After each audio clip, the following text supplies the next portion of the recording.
De quoi parles-tu? Faisons-le. Relançons Anaconda. Ce sera une aventure historique. Nous avons toujours rêvé de faire ce film. Doug, Ron, Kenny et Claire, 4 amis d'enfance, sentent que la vie leur a échappé, sans qu'ils aient leur mot à dire. Les rêves se sont envolés, le temps a filé et quelque chose s'est brisé en eux. Refusant cette défaite silencieuse, ils décident impulsivement de partir en Amazonie pour revivre le film d'horreur qui les avait unis jeunes. Ce qui devait être des retrouvailles avec leur passé se transforme en un véritable cauchemar.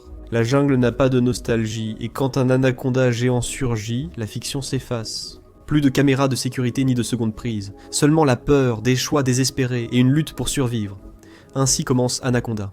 Mais avant, cette vidéo vous est présentée grâce au Club Elite, ENMINUTOS. Rejoignez-nous en un seul clic et faites partie de cette grande famille. Maintenant, poursuivons.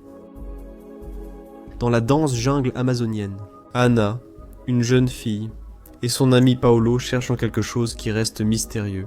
Leur plan est risqué. Traverser la jungle en voiture jusqu'à atteindre le fleuve, puis s'échapper à bord d'une embarcation. Cependant, lorsque Paolo la prévient que la jungle ne veut pas d'eux, et que ce territoire semble rejeter ceux qui essaient de le dominer, des coups soudains résonnent sur le toit du véhicule. La tension se dissipe momentanément lorsqu'ils découvrent que la cause n'est autre qu'un singe curieux. Malgré les avertissements répétés concernant les dangers mortels qui guettent au-delà du chemin, Anna décide de s'enfuir à moto.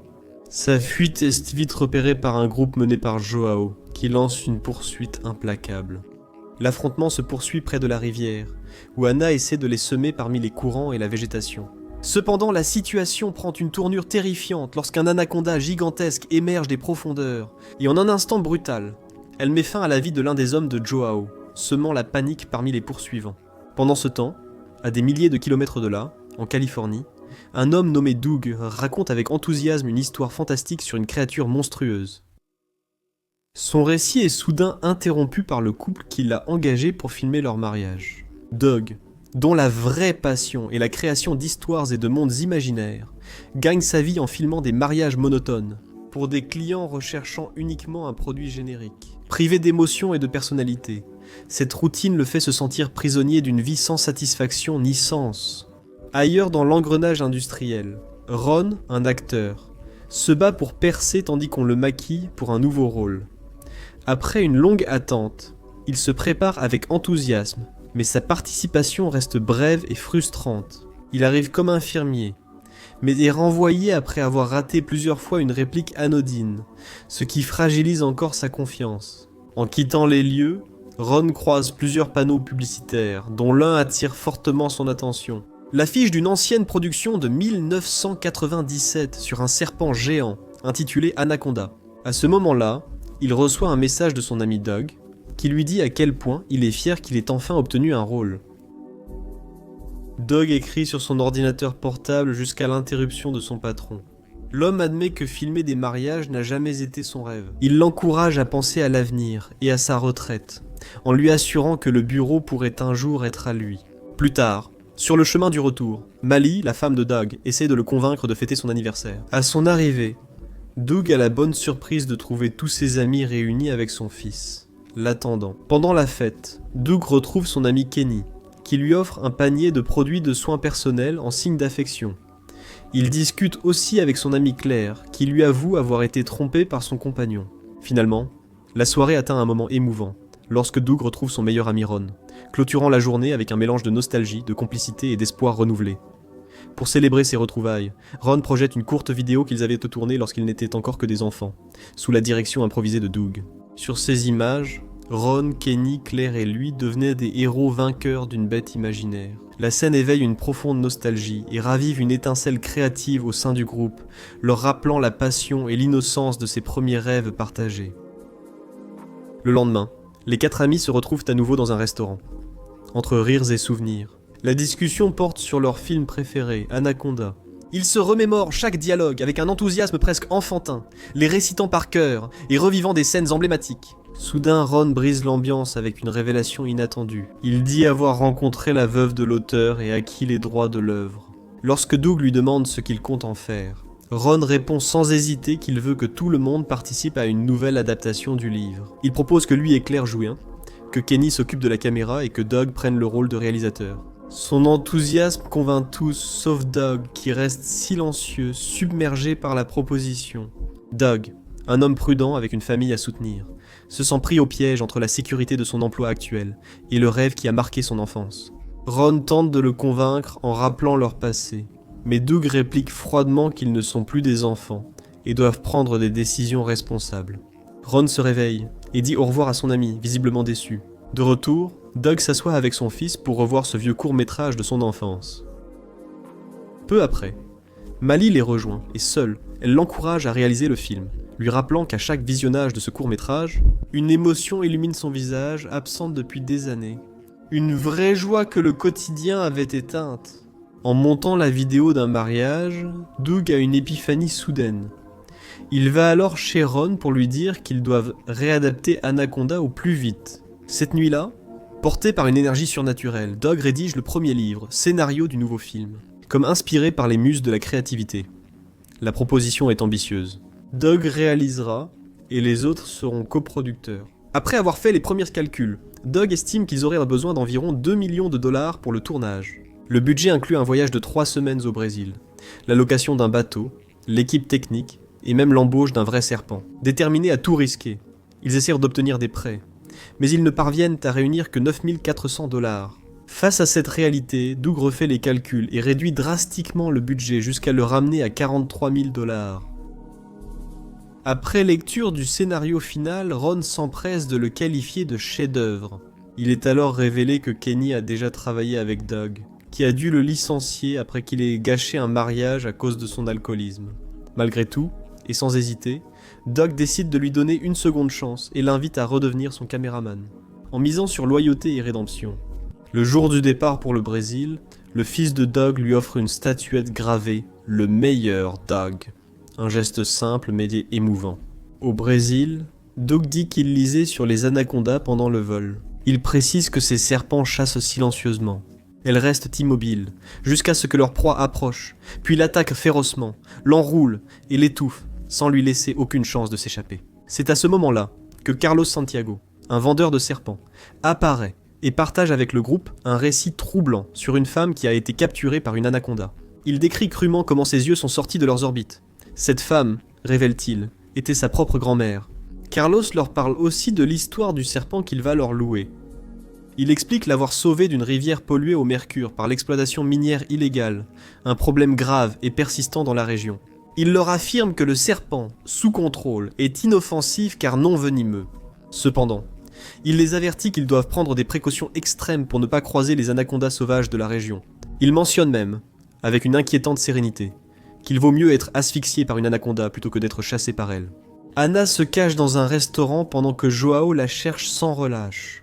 Profitant de l'inattention d'un homme manifestement ivre, elle décide de voler son bateau, sans savoir qu'il s'agit du même que Carlos est en train de charger avec le matériel de tournage. Au cœur du chaos, leur conteneur à serpent se casse. À ce moment, Anna surgit et trouve vite une excuse. Elle dit que son grand-père, supposé propriétaire du bateau, a eu une urgence médicale et qu'elle doit utiliser l'embarcation tout de suite. En mettant en péril les plans de tournage, l'équipe essaie de la convaincre en lui expliquant qu'ils tournent une nouvelle version d'Anaconda, un projet qui représente le rêve de toute une vie de Doug. Faute d'alternative et jouant se rapprochant, Anna accepte et se prépare à piloter le bateau. Le groupe s'enthousiasme en découvrant l'embarcation, bien plus luxueuse que prévu, presque comme un yacht. Pendant ce temps, Juan demande un registre de tous les bateaux qui ont quitté le port ces dernières heures. Déterminé à ne pas perdre Anna, Doug porte un toast aux dieux du cinéma pendant le dîner, leur demandant de préserver son film. Le tournage débute le lendemain près d'une grande cascade avec un style brut et naturaliste qui enthousiasme l'équipe. Dans la première scène, Ron et Claire rejouent une dispute semblable à celle d'Anna et Paolo dans la jungle. En parallèle, Kenny filme chaque jour un journal de tournage pour montrer les coulisses. Dans celle-ci, l'intrigue est dévoilée. Une biologiste engage un chasseur de serpents pour retrouver l'anaconda ayant dévoré sa famille. La séparation entre Ron et Doug est aussi traitée intimement.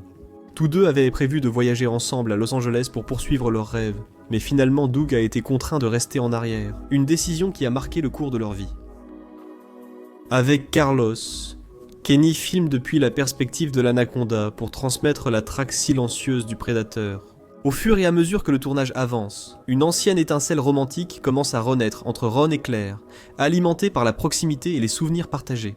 Doug évoque ensuite leur chimie évidente. Ron explique que travailler avec ses amis est une expérience unique, très différente des grandes productions auxquelles il a participé, froide et dépourvue de véritable passion. Pendant le dîner, l'équipe discute des scènes d'action qu'il leur reste à tourner. La discussion devient si absurde et tendue qu'Anna regrette, ne serait-ce qu'un instant, de les avoir rejoints. Cette même nuit, alors que tout le monde dort, le serpent de Carlos se faufile discrètement jusqu'à se retrouver à quelques centimètres de Ron, qui se réveille en sursaut et crie, pris d'une terreur instinctive. Le lendemain, Ron confronte Kenny et critique le manque de professionnalisme de Carlos. Il lui reprocha de n'avoir pas présenté de certificat de bonne conduite ou de gestion des serpents. Carlos, loin de s'énerver, essaie de les calmer et leur assure que tout est sous contrôle. À moitié convaincu, il décide de continuer et de se préparer à capturer les séquences les plus risquées du tournage. Au début, Ron se montre réticent à filmer la scène, mais Doug parvient à le persuader en lui rappelant que c'est un moment clé pour le développement de l'histoire. Lorsque Doug lui demande de tenir l'animal pendant la prise, la peur s'empare de Ron, qui panique et jette le serpent à l'eau. En quelques secondes, les hélices du moteur la touchent et la broient, mettant fin à la créature instantanément. Après des funérailles symboliques, où Carlos brûle les restes de son serpent en guise d'adieu, un homme de Joao les retrouve. Mais avant qu'ils n'alertent leur position, un anaconda surgit de l'eau et le dévore, sans lui laisser le temps de réagir. Plus tard, Ron veut se réconcilier avec Carlos, mais celui-ci refuse de le regarder. Après avoir insisté avec des excuses, Ron lui propose quelques bières, et tous deux discutent de la carrière ratée de Ron. Touché par la confession de se sentir comme un raté et bloqué, Carlos prend une décision téméraire. Il s'aventure seul dans la broussaille pour capturer un serpent et aider son ami à devenir une star. Ensemble, ils s'enfoncent dans la forêt, sous l'obscurité de la nuit. Au fur et à mesure qu'ils avancent, ils finissent par se séparer, et l'anaconda commence à les traquer, silencieusement. Pris de peur, Ron demande à Carlos de retourner au bateau, mais n'obtenant aucune réponse et ne le voyant nulle part, il décide de revenir seul. Pour Carlos, en revanche, la chance s'épuise, la créature gigantesque l'intercepte et met brutalement fin à sa vie. De retour sur le bateau, Ron annonce à Doug la disparition de Carlos, tout en minimisant la situation, et en affirmant qu'il reviendra sûrement à l'aube. Cependant, après plus d'une heure, l'inquiétude s'empare de tous face à son absence. Sans autre alternative, le groupe décide de partir à sa recherche avec Anna. Finalement, au milieu de nulle part, ils découvrent un camion abandonné. Une découverte qui présage que quelque chose de terrible s'est produit. Pendant que Joao s'est infiltré dans le bateau et communique secrètement avec ses hommes pour localiser Anna, l'équipe de tournage se réfugie à l'intérieur du camion abandonné. Soudain, l'anaconda jette le corps sans vie de Carlos sur le véhicule, provoquant une explosion de panique. En se retrouvant face à face avec la créature, tous restent paralysés par la terreur et c'est Anna qui doit prendre les commandes pour organiser une fuite désespérée. Le moteur du camion ne répond pas et Kenny est incapable de le réparer car il est sous l'effet de la drogue. Face à l'urgence, Doug prend le risque de sortir du véhicule pour essayer de le démarrer. Avec une extrême prudence pour ne pas faire de bruit, il connecte le câblage manuellement. Au moment où les phares du camion s'allument, ils révèlent une image terrifiante. L'anaconda était à quelques centimètres de le dévorer. Il s'échappe de justesse, fuyant tandis que le monstre les poursuit sans relâche. Pendant la fuite, ils sont interceptés par les hommes de Joao, mais Anna révèle la vérité. Il s'agit de mineurs illégaux, prêts à tuer quiconque envahit leur territoire. Sans hésiter, Anna saisit un fusil et commence à abattre les criminels avec une détermination féroce. Kenny filme toute la scène avec son téléphone, tandis que Doug est impressionné par la force, le courage et la prestance de la femme. Alors qu'ils approchent du bateau, Anna quitte le groupe. Joao les intercepte et demande où elle est. Les quatre amis feignent la confusion, assurant qu'ils ne savent pas où elle se trouve. À cet instant, Anna surgit derrière lui et l'assomme d'un coup net. Déjà à bord, Anna explique à Doug qu'elle peut les sortir vivants de la jungle, à condition qu'ils continuent à naviguer vers le nord sans dévier. Bien que Doug soit déçu d'arrêter le tournage plus tôt que prévu, il prend une décision radicale. Il réécrit l'histoire en faisant d'Anna l'héroïne principale, reléguant Ron et Claire à des rôles secondaires. Le lendemain, Doug leur montre les changements apportés au scénario. La tension entre les amis monte immédiatement, tandis que Ron et Claire se sentent mis à l'écart et trahis. Ce soir-là, Ron se confie à Claire et lui avoue la profonde frustration qu'il ressent à cause de ses échecs professionnels. Elle, à son tour, lui révèle que, malgré sa réussite professionnelle apparente, sa vie personnelle est un véritable désastre. Le matin suivant, Ron, manifestement ivre, affronte Doug lors d'une dispute. Il voit se passer un immense navire de production rempli de stars d'Hollywood. Il s'agit du tournage officiel d'Anaconda, réalisé par une grande compagnie internationale. Acculé par la réalité, le groupe confronte Ron, qui admet n'avoir jamais eu les droits de l'œuvre. Tout était un mensonge désespéré pour les inciter à quitter leur vie médiocre et à poursuivre leurs rêves. Furieux et déçu, Doug expulse Ron du groupe sans lui laisser s'expliquer. Ron prend ses affaires et monte dans sa barque, bien décidé à partir.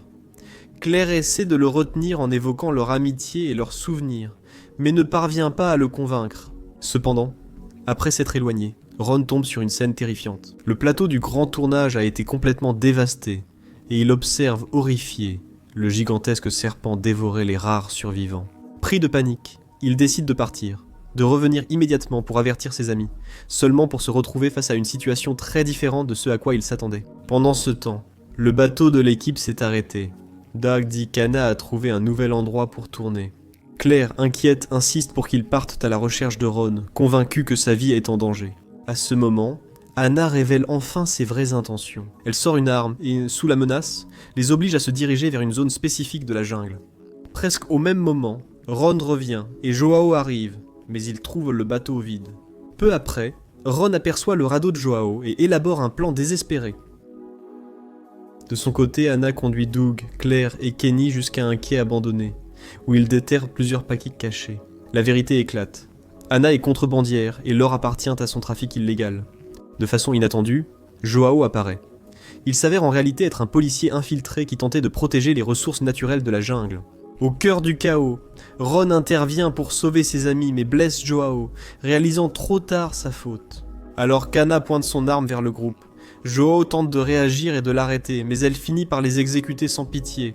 Sans plus d'options ni d'échappatoire apparente, Anna se prépare à en finir avec eux. Claire tente de la raisonner et la supplie de les laisser partir, mais ses paroles restent vaines. Alors que tout semble perdu, Claire rassemble un courage inattendu et parvient à assommer Anna, lui arrachant la mitraillette. À ce moment, l'anaconda surgit de l'eau et emporte Anna sous la surface, disparaissant avec elle. Profitant de la confusion, tous s'enfuient en courant. Claire leur signale que le bateau est de l'autre côté, mais les avertit que la créature y rôde aussi. En fuyant, Doug réalise qu'il a été piqué par une araignée. Kenny, toujours aussi maladroit, propose d'uriner sur la blessure comme seule solution. Finalement, malgré la gêne, Kenny urine sur la jambe de Doug, ajoutant une touche absurde et comique à cette situation extrême. Après ce moment absurde, le quatuor s'aventure prudemment dans l'épaisseur de la jungle. Là, Doug essaie de s'excuser auprès de Ron, et lui avoue honnêtement qu'il a toujours été jaloux de son talent et des opportunités que la vie lui a offertes. Cependant, avant que la conversation ne puisse continuer, l'anaconda apparaît soudainement et attrape Doug, l'entraînant à travers la végétation. Le reste du groupe, paralysé d'horreur et perdu et terrifié par l'immensité de la jungle, incapables de faire quoi que ce soit, ils sont obligés de battre en retraite, le cœur brisé. Alors qu'ils avancent, sans direction précise, Ron culpabilise profondément de les avoir embarqués dans une aventure si dangereuse. Claire essaie de le réconforter, lui rappelant qu'ils ont tous pris la décision de faire le film et que maintenant, la seule chose qui compte, c'est de survivre. Finalement, ils arrivent dans une zone surélevée, où Kenny avertit que le champ ouvert devant eux est trop exposé pour le traverser sans protection, donc ils doivent créer une diversion. Soudain, ils entendent le son inconfondable du gigantesque prédateur qui s'approche. En inspectant les environs, Ron trouve le corps ensanglanté de son ami. Dans un geste désespéré et inattendu, Kenny suggère d'utiliser le cadavre présumé de Doug comme appât pour distraire la créature et s'échapper. Terrifiés, mais sans meilleure alternative, les autres acceptent et le placent dans une clairière avec d'autres animaux morts. Quand l'anaconda approche, le groupe découvre stupéfait que Doug respire toujours. Parmi les cris, il lui ordonne de fuir en courant, au milieu du chaos. Un cochon qui somnolait sur lui se réveille en sursaut et devient la proie du serpent, donnant à Doug juste assez de temps pour se mettre en sécurité. Le groupe profite de l'occasion pour s'échapper. À l'abri, Ron et Doug se réconcilient, oubliant leurs anciennes rancœurs. Tard dans la nuit, les amis atteignent les ruines du plateau du grand studio. Ron trouve une radio et tente de contacter l'extérieur. Lorsque la radio diffuse les mots inquiétants « Derrière vous », l'anaconda surgit de nouveau et les attaque férocement. À la dernière seconde, un homme les sauve en repoussant le monstre avec des tirs. Ice Cube, le survivant légendaire de l'expédition des années 90, fait une apparition aussi inattendue que providentielle. En sécurité, l'homme leur explique que la zone est truffée de caméras et d'explosifs, même si la créature a détruit les commandes elle-même.